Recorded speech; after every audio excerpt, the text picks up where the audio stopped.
Oi, gente! Hoje a gente vai falar sobre uma Umbanda que talvez você não conheça. A Umbanda antes de Zélio, tá? Gente, primeira coisa que eu quero ressaltar muito grandemente nesse vídeo, tá bom? Ninguém aqui tá atacando Zélio. Pelo contrário, a gente tem que entender, né,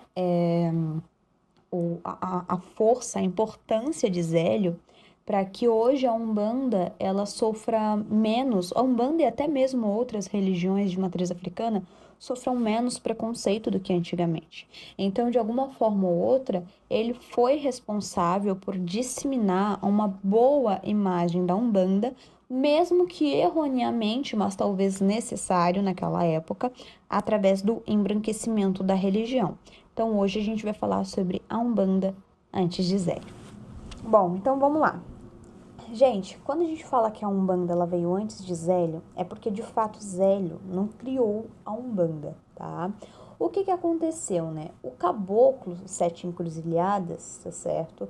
Que deu esse nome no momento em que perguntaram quem era aquele espírito, então ali também se cria falanges de caboclo, né? E o caboclo Sete Encruzilhadas dá esse nome porque ele fala que para ele nenhum caminho será fechado. Então ele seria o responsável por abrir esse caminho, né? E do que hoje a gente conhece como Umbanda. Então, quando ele vem em terra, ele vai ditar as regras do que será essa Umbanda. Mas vale ressaltar que esse incorporar antepassados, espíritos, esse culto a ancestrais já vinha de antes, né? Então, se você pesquisar sobre o povo de Calundu, por exemplo, você vai entender que eram povos, né, africanos que vieram para o Brasil e trouxeram esse culto com eles, tá?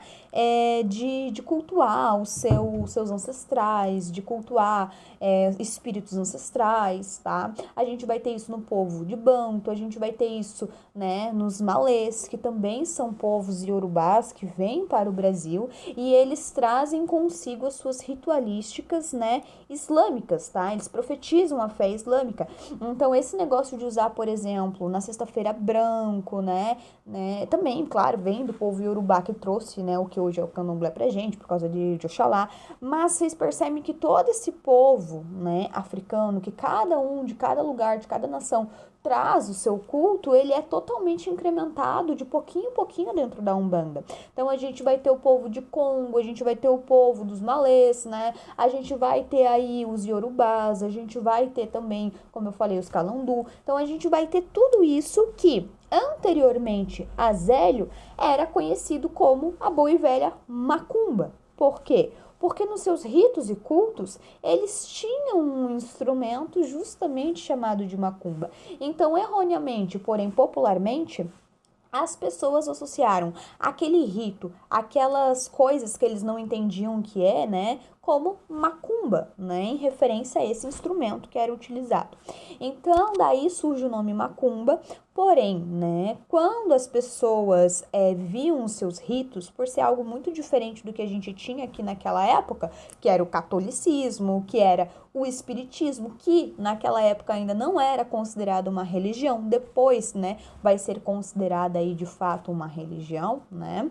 As pessoas, né, que viam aquilo viam como magia negra, como algo ruim, como algo diabólico, como algo sem luz, né? Então era totalmente mal visto, mal interpretado, sem contar que era visto como coisa de gente preta, né? Principalmente o culto propriamente ao orixá, que daí a gente entra o sincretismo, né? Já que na época da escravidão, tá?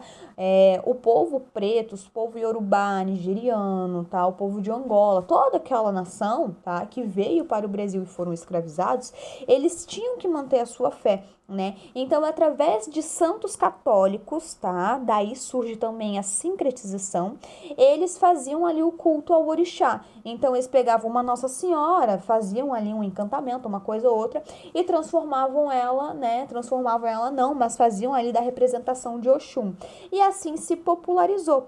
E lá na frente, assim, a gente vai dar origem aos falangeiros de Umbanda também. Mas eu vou fazer um vídeo somente sobre os falangeiros de Umbanda, que é um assunto muito complexo para esse vídeo aqui também não ficar muito longo, tá? Então, ali nas periferias do Rio de Janeiro, nas periferias, nos litorais, né, do Brasil, tá certo? Quando a gente vai falar dos litorais do Brasil, no pós-escravidão, então lá na alforria, lá quando eles ganham a liberdade, bem entre aspas, né? A gente também começa a história dos malandros dentro da Umbanda, tá? O que hoje a gente conhece como a linha de malandragem, que também vai ser uma história para um outro vídeo. Mas nas periferias do Rio de Janeiro se instaurou esses cultos que eu falei para vocês, do povo de Calandu, de Banto e assim vai, né? Surge ali as primeiras que a gente vai conhecer hoje como Quimbanda, né? Então vai surgindo esses cultos que já existia, que era o culto aos antepassados, né? Ali já eram cultuados espíritos de malandros também, tá certo? Então começa ali aquele culto, mas é repudiado, né? Repudiado, é deixado de lado ali pela sociedade branca, né? Porém, esses mesmos católicos procuravam esses povos para resolver os seus problemas, né? Lá no off, lá escondido. Então era uma forma, né, desses magistas africanos também ganharem a vida, também ganharem dinheiro, né? Resolvendo através de magia o problema desse povo, tá certo? Então ali a gente surge o que tem hoje, né, a macumba carioca. Hoje, pelo que se tem conhecimento, tem uma única casa de fato de macumba carioca que ainda existe lá no Rio de Janeiro, tá certo? Pelo que eu sei, mas pode ter outras que eu não sei, tá tudo certo, deixa aqui nos comentários. Mas então ali se instaura esse culto, tá? Esse rito, tá certo?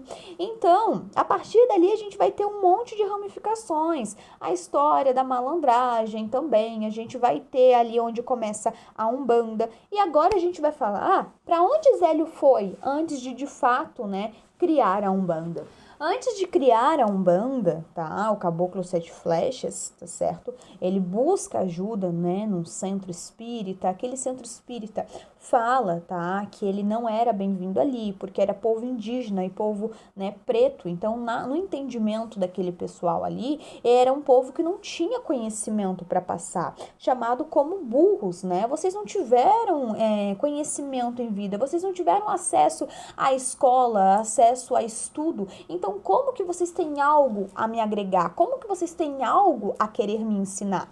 Eles foram indagados com isso. Então, ali o Caboclo Sete Flechas fala, né, que criaria algo que seria ouvido e disseminado aos 20 cantos, né, de Niterói. E hoje é disseminado no Brasil inteiro.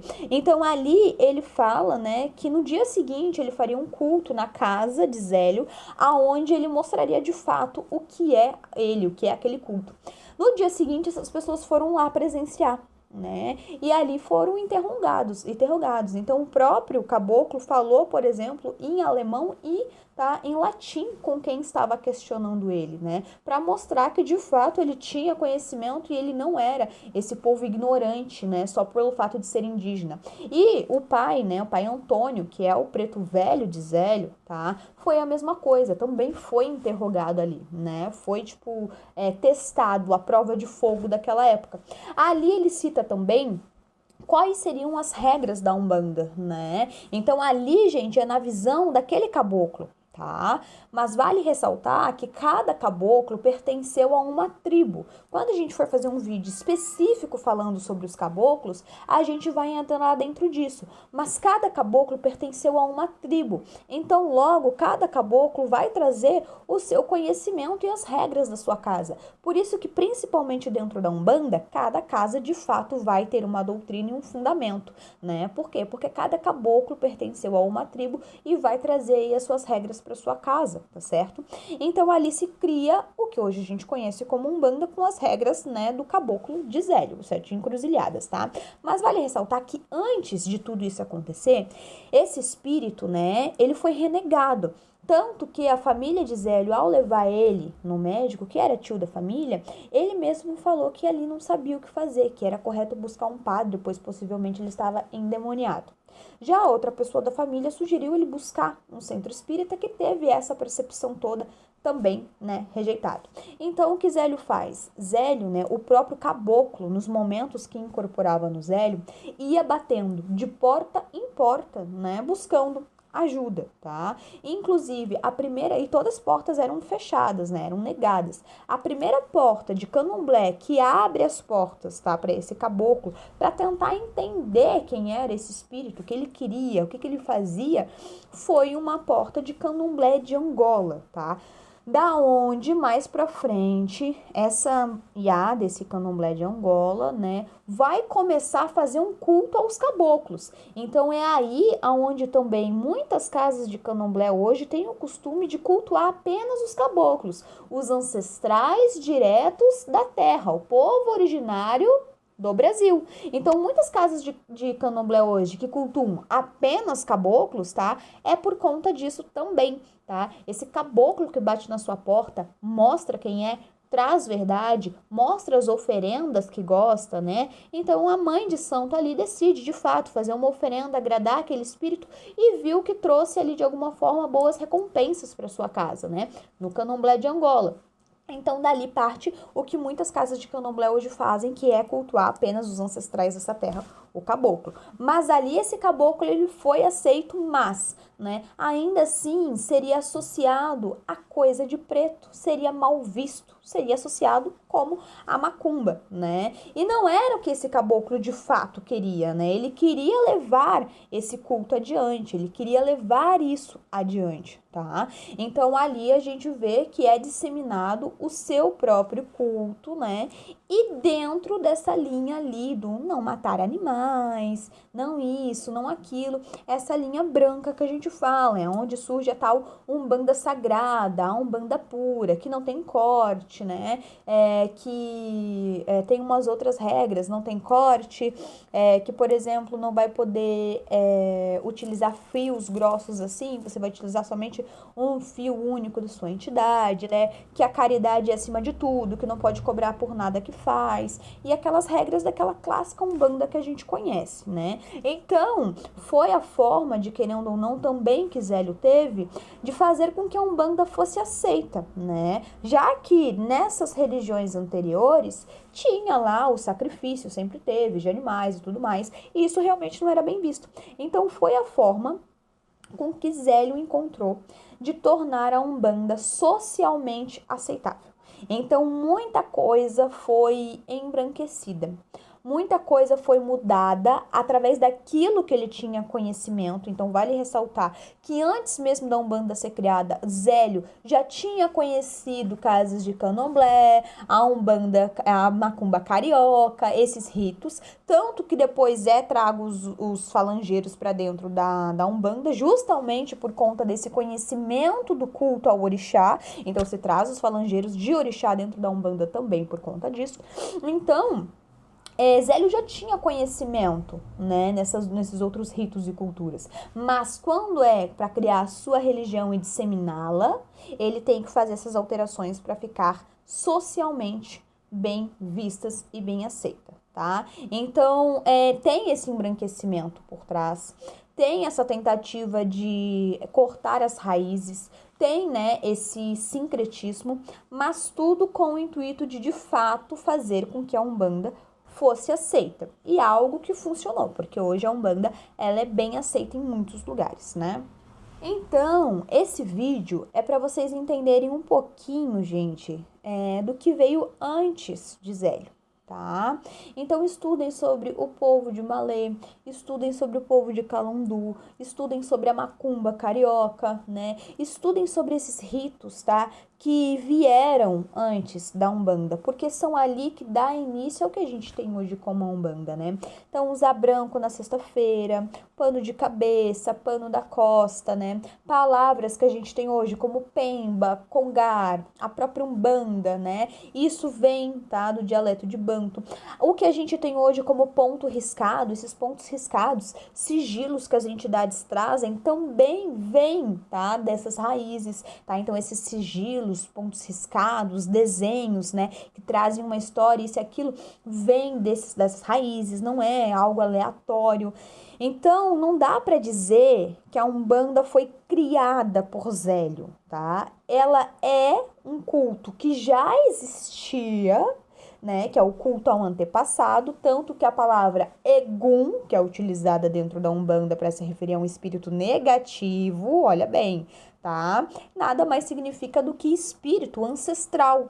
Então, né, quando fala de Egum, remete à palavra Yorubá, remete a um Egum, algo ruim, algo, né, assim. Só que isso também é algo errado, porque Egum nada mais é do que espírito ancestral. Então, eu cultuo Egum, parece que você cultua algo ruim, mas na verdade você cultua ancestral, você cultua espírito ancestral. Então, a gente vai ter Babá Egum, Egungun, né? Então, para vocês entenderem que tudo dentro da Umbanda tem uma origem que não é de Zélio, né? Então, as palavras Pemba, Congar, né, Egum, tá certo? Tudo isso, né, Quiumba, vem de um outro povo, vem do povo africano, tá?